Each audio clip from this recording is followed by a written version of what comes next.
هو مين اللي قالك ان انت هتنجح وانت نايم؟ مين اللي قالك ان انت هتوصل لحلمك وانت قاعد في البيت على الموبايل ما بتعملش حاجه غير انك بتاكل وبتشرب وابوك بيصرف عليك؟ مين اللي قالك ان انت هتبقى راجل مليونير ومعاك فلوس والدنيا هتبقى حلوه وانت قاعد في البيت ما بتعملش غير اي حاجه غير ان انت بترازف امك واخواتك وما بتعملش اي حاجه تفيد المجتمع؟ مين اللي قالك ان انت هتوصل وتطلع من منطقتك الشعبيه وتروح تسكن في كومباوند وتبقى راجل محترم وليك قيمه وانت نايم؟ اللي قال لك الكلام ده خد بالك بيضحك عليك. طول ما انت مقضيها موبايل وريلز وتيك توك والناس اللي ملهاش لازمه وبتتابع الناس اللي ما بتفيدكش وبتتابع الناس اللي ما عندهاش قيمه اللي تعمل لك قيمه، خد بالك انت مش هتنفع وهتكبر هتلاقي الدنيا اسودت في وشك، هتخرج لسوق العمل هتلاقي الدنيا اسودت لوشك.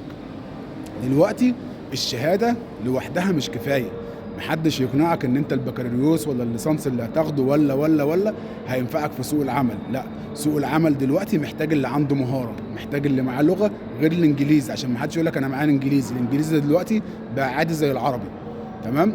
فنتعلم مهاره جنب الشهاده، نتحرك عشان ونسعى لرزقنا عشان نكبر.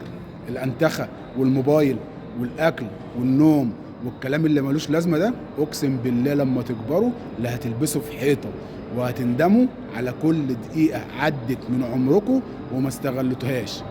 خدوا بالكم، الدنيا مش عايزه الكسلان، الدنيا مش عايزه الضعيف، الدنيا عايزه اللي عنده باور، عنده طاقه، اللي بيفكر، اللي عنده مهاره، اللي عنده قلب. اللي ملوش قلب ملوش رزق. السلام عليكم.